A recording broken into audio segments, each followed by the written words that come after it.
नमस्ते बच्चों। आज हम समाजशास्त्र का जो 5वां अध्याय है सांस्कृतिक परिवर्तन, पश्चिमीकरण, संस्कृतिकरण, इसके जो महत्वपूर्ण क्वेश्चन है उसका अध्ययन करेंगे। तो इसका पहला क्वेश्चन है, समाज सुधार आंदोलन किस प्रकार 19वीं सदी में भारत में सांस्कृतिक परिवर्तन के उत्तरदायी कारक बने। विवेचना कीजिए या विवेचित कीजिए या फिर इसका है स्पष्ट कीजिए। यानी कि 19वीं सदी में भारत में सांस्कृतिक परिवर्तन जो हुए थे वो किस प्रकार से, यानी कि समाज सुधार आंदोलन जो हुए थे वो किस प्रकार से सांस्कृतिक परिवर्तन के लिए उत्तरदायी कारक बने। तो इसका उत्तर है, समाज सुधार आंदोलन ने भारतीय समाज में अपनी अहम भूमिका का निर्वाह किया था। यानी कि समाज के अंदर समाज सुधार आंदोलन हुए थे, उन्होंने भारतीय समाज को एक नवीन रूप देने में महत्वपूर्ण भूमिका निभाई थी। समाज सुधार आंदोलनों के अनेक ऐसे महत्वपूर्ण कारक है जिसके वजह से समाज में सांस्कृतिक परिवर्तन दिखाई देते हैं, जिनका विवरण निम्न प्रकार से। पहला है बाल विवाह प्रथा। प्राचीन समय में भारतीय समाज में बाल विवाह का चलन काफ़ी प्रबल था, यानी कि बहुत ही तीव्र गति से, यानी कि बहुत ही अधिक इसका प्रचलन था बाल विवाह का। माता पिता के द्वारा कम आयु में ही बच्चों की शादियां करवा दी जाती थी, जिससे आगे चलकर महिलाओं की स्थिति काफ़ी दयनीय हो गई थी, यानी कि बहुत ही खराब स्थिति महिलाओं की हो गई थी। फिर दूसरा था सती प्रथा। सती प्रथा, इस प्रथा ने भी महिलाओं के जीवन में काफ़ी समस्याओं को उत्पन्न किया था। प्राचीन समय में महिलाओं को अपने स्वतंत्र जीवन जीने का अधिकार प्राप्त नहीं था। जिस भी विवाहित स्त्री का पति का देहांत हुआ है, उस स्त्री को अपने पति के साथ ही उसकी शैया पर सती होना पड़ता था। यानी कि सती प्रथा के अंतर्गत उसके पति के साथ में ही उसका भी अंतिम संस्कार कर दिया जाता था। फिर है महिलाओं व वंचित वर्गों के साथ भेदभाव। 19वीं सदी में से पूर्व चूंकि महिलाओं व वंचित वर्गों का स्वतंत्र जीवन यापन का अधिकार प्राप्त नहीं था, यानी कि महिलाएं स्वतंत्र रूप से अपना जीवन व्यतीत नहीं कर सकती थी, जिसके परिणाम स्वरूप उन्हें अनेक त्रासदियों को भुगतना पड़ता था, यानी कि उनके जीवन में अनेक कठिनाइयों को उन्हें भुगतना पड़ता था। समाज में महिलाओं को लोक लाज का प्रतीक माना जाता है, जिसके कारण उन्हें घर की 4 दीवारी के भीतर ही कैद होकर रहना पड़ता था। यानी कि महिलाओं को एक मर्यादा का प्रतीक समझा जाता था, जिसके कारण उन्हें घर के अंदर ही रहना पड़ता था, दीवार के भीतर ही कैद होकर रहना पड़ता था। उनका पालन पोषण पारंपरिक विचारधाराओं के आधार पर ही किया जाता था, यानी कि परंपरा के अनुसार जो उनके साथ में व्यवहार किया जाना था वही उनके साथ होता था। समाज में महिलाओं को सदैव पुरुषों से कम आंका जाता था, यानी कि उनको कम मान करके, यानी कि पुरुषों से भी कम महत्व उनको दिया जाता था, जिससे समाज में लिंग भेद की समस्या उत्पन्न हो गई। महिलाओं का कम आयु में ही विवाह हो जाना, विधवा विवाह की समस्या आदि ऐसे कारक थे जिन्होंने महिलाओं की स्थिति को काफ़ी हद तक तोड़ दिया था। भारतीय समाज में वंचित समूह कहे जाने वाले निम्न जातियों की स्थिति भी काफ़ी दयनीय रही। उनके निम्न जातियों में जन्म लेने के कारण उन्हें अनेक निर्योग्यताओं का सामना करना पड़ता था, यानी कि अनेक प्रकार की निर्योग्यता थी, जो निम्न प्रकार की जो यातनाएं थी उनको सहना पड़ता था। उच्च जाति के सदस्य उन्हें हीन दृष्टि से देखते थे, उन्हें कई अधिकारों से वंचित रखा गया था, उन्हें सामाजिक, धार्मिक और आर्थिक रूप से समस्याओं से गुजरना पड़ता था। इसी वजह से छुआछूत की भावना भारतीय समाज में इतनी प्रबल थी। अतः उपरोक्त कारकों के विवरण से स्पष्ट होता है कि इन समस्त कारकों ने सामाजिक सुधार आंदोलन को प्रेरित किया, यानी कि समाज के अंदर ये सभी सामाजिक दुर्व्यवस्था उत्पन्न होने के कारण समाज सुधारकों ने आंदोलन करने का विचार किया, जिसके परिणाम स्वरूप भारतीय समाज में सांस्कृतिक परिवर्तनों को इतना बल मिला। यानी कि इन समाज सुधारकों के कारण ही, या इन समाज सुधारकों ने जो आंदोलन किए तो इसके कारण सांस्कृतिक परिवर्तन, समाज के अंदर सांस्कृतिक परिवर्तन होने लगे। इन आंदोलन के फलस्वरूप ही समाज में अनेक समस्याओं से व्यक्तियों को मुक्ति मिली, यानी कि अनेक प्रकार से उन्हें छुटकारा मिला, जिससे वे पूर्ण रूप से स्वतंत्र होकर अपने जीवन का विकास करते हुए समाज को कल्याण की ओर अग्रसर कर सके, यानी कि समाज को कल्याण की तरफ, यानी कि उसको उच्च स्तर पर आगे उच्च स्तर पर लाने के लिए आगे बढ़ सके। इस प्रकार से 19वीं सदी में समाज सुधारकों के अथक प्रयास से उन्होंने सांस्कृतिक परिवर्तन में एक अच्छी भूमिकाएं निभाई। यानी कि समाज सुधारकों ने समाज के अंदर सांस्कृतिक परिवर्तन लाने के लिए एक महत्वपूर्ण भूमिकाएं निभाई थी। समाज में चली आ रही रूढ़िवादी परंपराओं में तथा समाज की सोच में परिवर्तन लाकर व्यक्तियों के आचरण और व्यवहारों को समाज सुधारकों ने एक नवीन तथा सकारात्मक दिशा प्रदान की, जो समाज में सांस्कृतिक परिवर्तनों को दर्शाती है। यानी कि इस प्रकार से समाज सुधारकों ने समाज के अंदर एक नवीनता लाने के लिए और एक नवीन सकारात्मक सोच लोगों के मन में प्रेरित करके या प्रदान करके समाज को एक सांस्कृतिक परिवर्तनों को दर्शाती है। यानी कि समाज सुधारकों के प्रयासों के परिणाम स्वरूप ही समाज के अंदर एक नवीन संस्कृति का उदय हुआ। तो ये था आपका पहले प्रश्न का उत्तर। तो इस प्रकार से 19वीं सदी के समाज सुधारकों ने एक समाज को नवीनता प्रदान करने का कार्य किया था। फिर दूसरा प्रश्न है, भारत में पश्चिमीकरण के फलस्वरूप हुई सामाजिक परिवर्तन के संबंध में विस्तार से लिखिए। यानी कि पश्चिमीकरण की सभ्यता आने से सामाजिक परिवर्तन किस प्रकार से हुआ उसके बारे में विस्तार से लिखना है। तो पश्चिमीकरण का अर्थ एवं परिभाषा। पश्चिमीकरण का अर्थ है पश्चिमी संस्कृति को ग्रहण करना या उसका अनुसरण करना। परिभाषा श्रीनिवास के अनुसार, यानी कि श्रीनिवास ने पश्चिमीकरण की क्या परिभाषा दी है। पश्चिमीकरण की प्रक्रिया विकास भारतीय समाज में अंग्रेजों के आगमन से प्रारंभ हुआ है। यानी कि पश्चिमीकरण पाश्चात्य संस्कृति जो है वो अंग्रेजों के भारत में आने से या उनके भारतीय समाज में अंग्रेजों के आगमन से प्रारंभ हुई। उनके अनुसार जब पश्चिमी देशों के रीति रिवाजों, कार्य प्रणाली, रहन सहन के स्तर आदि का अनुपालन जब भारतीय समाज या पूर्वी देशों के नागरिकों के द्वारा किया जाता है, तब उस प्रक्रिया को पश्चिमीकरण के नाम से संबोधित किया जाता है।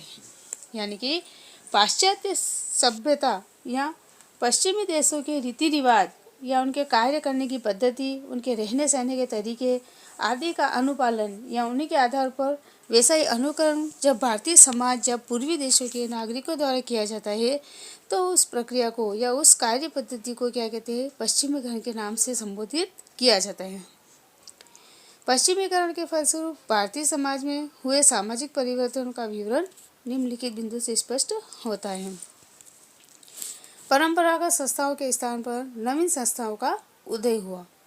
पश्चिमीकरण की प्रक्रिया के परिणाम स्वरूप भारतीय समाज में परंपरागत संस्थाएं, यानी कि सामाजिक परंपरागत जो संस्थाएं थी, जैसे विवाह पद्धति, परिवार आदि संस्थाओं में अब बदलाव दृष्टिगोचर होता है या दिखाई देता है। जो रूढ़िवादी विचारधाराओं का पालन इन संस्थाओं के अंतर्गत किया जाता था, अब उनके नियमों में परिवर्तन देखा जा सकता है। यानी कि इन सभी पद्धतियों में भी परिवर्तन दिखाई देता है। फिर अंग्रेजी शिक्षा प्रणाली का प्रसार। इस प्रक्रिया के कारण भारतीय समाज में चली आ रही प्राचीन शिक्षा पद्धति के स्थान पर आधुनिक शिक्षा प्रणाली के महत्व में वृद्धि हुई है। यानी कि शिक्षा के क्षेत्र में भी पश्चिमीकरण हमें दिखाई देता है कि प्राचीन शिक्षा पद्धति को छोड़ करके मनुष्य यानी कि व्यक्ति जो है आधुनिक शिक्षा प्रणाली को अपनाने यानी कि आधुनिक शिक्षा प्रणाली का महत्व बढ़ा है। फिर है नए मध्य वर्ग का उदय। इस प्रक्रिया के कारण समाज में उच्च व निम्न वर्ग के अलावा, यानी कि समाज में पहले प्राचीन समय में दो वर्ग थे, एक उच्च था एक निम्न। इन दो वर्गों के अलावा एक नवीन श्रेणी का वर्ग का उदय हुआ, जिसे मध्यम वर्ग के नाम से जाना जाता है। यह वर्ग प्रगतिशील है, जो सदैव विकास के पथ पर अग्रसर है। यानी कि यह मध्यम वर्ग जो है वो निरंतर प्रगतिशील होकर के आगे बढ़ता रहता है। फिर है भोजन प्रणाली में बदलाव। यानी कि पाश्चात्य सभ्यता के कारण किस प्रकार से भोजन प्रणाली में बदलाव दिखाई देते हैं। जहाँ भारतीय समाज में प्राचीन समय में लोगों को जमीन पर बैठकर पत्तलों पर भोजन कराया जाता था, अब पश्चिमीकरण की प्रक्रिया के कारण यानी कि अंग्रेजी सभ्यता के अनुकरण के कारण अब उत्सवों पर लोगों को भोजन टेबल व कुर्सी पर करवाया जाता है। इससे आधुनिक भोजन प्रणाली का समाज में समाज में बदलाव स्पष्ट रूप से दिखाई देता है। फिर है जातिगत भेदभाव में शिथिलता, यानी कि जातिगत भेदभाव जो होते थे उनमें कमी आई है। समाज में पहले निम्न जाति के सदस्यों के साथ भेदभाव किया जाता था, उन्हें हीन दृष्टि से देखा जाता था, यानी कि उन्हें हीन दृष्टि से देखा जाता था, यानी उनके साथ भेदभाव की प्रक्रिया अपनाई जाती थी। परंतु इस प्रक्रिया का यानी पश्चिमीकरण के कारण उनकी स्थिति में सुधार आया है। उन्हें अब अधिकार भी प्राप्त हुए हैं जिससे वह अपना जीवन यापन कर सकते हैं, यानी कि उन्हें प्रत्येक क्षेत्र में एक उच्च स्थान प्राप्त हुआ है जिससे वो अपना जीवन यापन कर सकते हैं। अतः उपरोक्त विवरण से हम यह स्पष्ट होता है कि पश्चिमीकरण की प्रक्रिया के परिणाम स्वरूप भारतीय समाज के प्रत्येक क्षेत्र यानी कि सामाजिक, आर्थिक, राजनीतिक एवं धार्मिक आदि परिवर्तन दिखाई देते हैं, यानी कि पश्चिमीकरण के कारण इन सभी क्षेत्रों में हमें परिवर्तन दिखाई देते हैं। तो यह हुआ पश्चिमीकरण के प्रभाव का उत्तर। फिर आगे है संस्कृतिकरण की अवधारणा का आलोचनात्मक विश्लेषण कीजिए, यानी कि संस्कृतिकरण क्या है,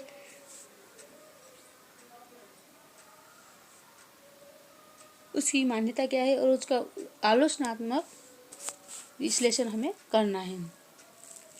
संस्कृतिकरण की अवधारणा का प्रतिपादन समाजशास्त्र में सर्वप्रथम, यानी कि संस्कृतिकरण का ये जो मान्यता है उसके प्रतिपादन या उसकी शुरुआत समाजशास्त्र में पहले सर्वप्रथम श्रीनिवास ने अपनी पुस्तक the religion and society among the course of south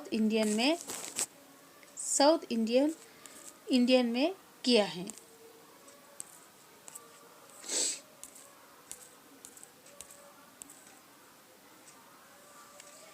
फिर अगला क्वेश्चन आता है, चौथा क्वेश्चन है, भारत में धर्मनिरपेक्षीकरण के उद्भव के कारकों की विस्तार से व्याख्या कीजिए, यानी कि धर्मनिरपेक्षीकरण के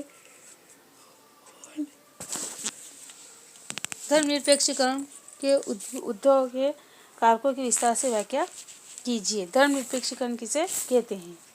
यह एक ऐसी प्रक्रिया है जिसके अंतर्गत विभिन्न सामाजिक, धार्मिक अवधारणाओं की पकड़ या प्रभाव से मुक्त हो जाती है। अर्थात धर्मनिरपेक्षीकरण एक ऐसी प्रक्रिया है जिसके अंतर्गत धार्मिक विश्वासों में कमी आती है व समाज व बुद्धि व तर्क की महत्ता में वृद्धि होती है। यानी कि धर्मनिरपेक्षीकरण का अर्थ होता है कि एक धर्म को न मान करके सभी धर्मों को समानता की दृष्टि से देखा जाए। तो इसके अंतर्गत धार्मिक विश्वासों में कमी आती है व समाज में बुद्धि व तर्क की महत्ता में वृद्धि होती है। भारत में धर्मनिरपेक्षीकरण के उद्भव के कारण है के निम्नलिखित कारक उत्तरदायी हैं। सामाजिक एवं धार्मिक आंदोलन, धार्मिक एवं सामाजिक आंदोलन के उद्भव का प्रमुख उद्देश्य पुराने समय से चले आ रही धार्मिक रीति रिवाजों के ऐसे स्वरूपों का विरोध करना जो तर्क पर आधारित नहीं थे। इन आंदोलनों के द्वारा समाज में व्याप्त सामाजिक कुरीतियों का विरोध किया गया तथा साथ ही समाज में समानता, न्याय व मानवता की भावना को स्थापित करने के प्रयास किए गए। फिर दूसरा कारण था पश्चिमीकरण। इस प्रक्रिया ने समाज के हर पक्ष को प्रभावित किया जिससे प्रत्येक क्षेत्र में बदलाव दिखाई दृष्टिगोचर हुए हैं। पश्चिमीकरण के कारण व्यक्ति का जीवन के प्रति दृष्टिकोण में भी बदलाव आया जिससे समाज में अलौकिक व अप्राकृतिक सत्ता के प्रति विश्वास में कमी आई है। फिर है धार्मिक संगठनों का अभाव। भारत में लौकिकीकरण के विकास में प्रमुख धार्मिक संगठनों के अभाव ने एक प्रमुख कारक के रूप में प्रमुख रूप से कार्य किया है। फिर है नगरीकरण। लौकिकीकरण की प्रक्रिया के कारण नगरों का विकास हुआ जिससे गांवों से लोगों का नगरों की ओर पलायन हुआ, यानी कि लोग गांवों से नगरों की तरफ बढ़ने लगे। इसके साथ ही शहरों में वैज्ञानिक तथा तर्कपूर्ण चिंतन का प्रभावी दृष्टिगोचर होता है, यानी कि व्यक्ति जो है वैज्ञानिक दृष्टि से सोचते हैं। फिर है यातायात व संचार के साधन। इन साधनों के विकास के कारण दूरस्थ रहने वाले लोगों के बीच की दूरी कम हुई है, यानी कि संचार के साधनों के माध्यम से व्यक्ति के बीच की जो दूरी थी वो थोड़ी कम हुई है। धर्म, जाति एवं राज्यों के नाम पर बटे हैं बटे हुए लोग एक दूसरे के करीब आए, यानी कि सभी अपने धार्मिक भेदभाव को छोड़ करके सभी एक दूसरे के धर्मों को समझने लगे हैं। अतः उपरोक्त कारकों के परिणाम स्वरूप समाज में धर्मनिरपेक्षण की स्थिति काफ़ी सुदृढ़ हुई है, यानी धर्मनिरपेक्षकरण की नीति जो है काफ़ी मजबूत हुई है। फिर अगला क्वेश्चन है, आधुनिकीकरण की विशेषता बताए होते हुए आधुनिकीकरण के बारे में बताइए, यानी कि आधुनिकीकरण क्या है और उसकी क्या विशेषताएं हैं। अलातास ने आधुनिकीकरण के संबंध में कहा है, यानी कि समाजशास्त्री अलातास ने आधुनिकीकरण की परिभाषा देते हुए कहा है कि आधुनिकीकरण एक ऐसी प्रक्रिया है जिसके द्वारा आधुनिक वैज्ञानिक ज्ञान का समाज में प्रचार व प्रसार होता है, जिससे समाज में व्यक्तियों के स्तर में सुधार होता है। यानी कि आधुनिकीकरण से व्यक्तियों के स्तर में सुधार होता है तथा समाज अच्छाइयों की ओर बढ़ता है। लर्नर ने अपनी पुस्तक द पीसिंग ऑफ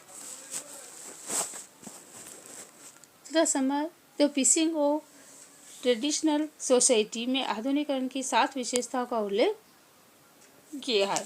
पहला है यानी कि वैज्ञानिक भावना, यानी कि आधुनिकीकरण में पहली विशेषता आती है वैज्ञानिक भावना, दूसरी आती है नगरीकरण में वृद्धि, तीसरी है संचार के साधनों में क्रांति, चौथा है शिक्षा का प्रसार, पांचवा है मतदान व्यवहार में वृद्धि, प्रति व्यक्ति आय में वृद्धि और सातवां है व्यापक आर्थिक साझेदारी। उपरोक्त विशेषताओं का केंद्र बिंदु जीवन के सभी पक्षों में सुधार, दृष्टिकोण की व्यापकता, नवीनता के प्रति लचीलापन एवं परिवर्तन के प्रति स्वीकारोक्ति है। डेविड हार्वे ने अपनी पुस्तक कंडीशन ऑफ पोस्ट मॉडर्निटी में उत्तर आधुनिकीकरण के कुछ महत्वपूर्ण लक्षणों का विवेचन किया है, जो इस प्रकार से है। पहला है उत्तर आधुनिकतावाद एवं सांस्कृतिक पैराडिम। यह आर्थिक, सामाजिक व राजनीतिक प्रक्रियाओं का सम्मिश्रण है, यानी ये सभी आधुनिकता एवं संस्कृति का पैराडिम है, यानी कि एक नींव के समान है। यह आर्थिक, सामाजिक और राजनीतिक तीनों प्रक्रियाओं का एक मिला-जुला मिश्रण है। इसके अभिव्यक्ति जीवन की विभिन्न शैलियों में जैसे साहित्य, दर्शन एवं कला आदि में दृष्टिगोचर दिखाई देती है। दूसरा है उत्तर आधुनिकीकरण समानता की अपेक्षा विविधता को स्वीकार करती है। चौथा, यह एक बहुआयामी प्रक्रिया है। पांचवा है इसके केंद्र बिंदु अपेक्षित महिलाएं व हाशिए पर रहने वाले लोग हैं। अतः उत्तर आधुनिकीकरण के विकल्प के रूप में समाज वैज्ञानिकों का मानना है कि समाज उत्तर आधुनिकीकरण प्रक्रिया में प्रवेश कर रहा है। 20वीं सदी के दूसरे भाग में उत्तर आधुनिकीकरण से संबंधित है, यानी कि आधुनिकीकरण की प्रक्रिया तो शुरू हुई, लेकिन 20वीं सदी से उत्तर आधुनिकीकरण की प्रक्रिया शुरू होगी कि जिसके अंतर्गत समाज में एक वैज्ञानिक नवीन दृष्टि आएगी, नवीन दृष्टि का संचार होगा और जिससे व्यक्ति एक दूसरे से जुड़ करके एक नवीन समाज का निर्माण करेगा। बस आज इतना ही, धन्यवाद।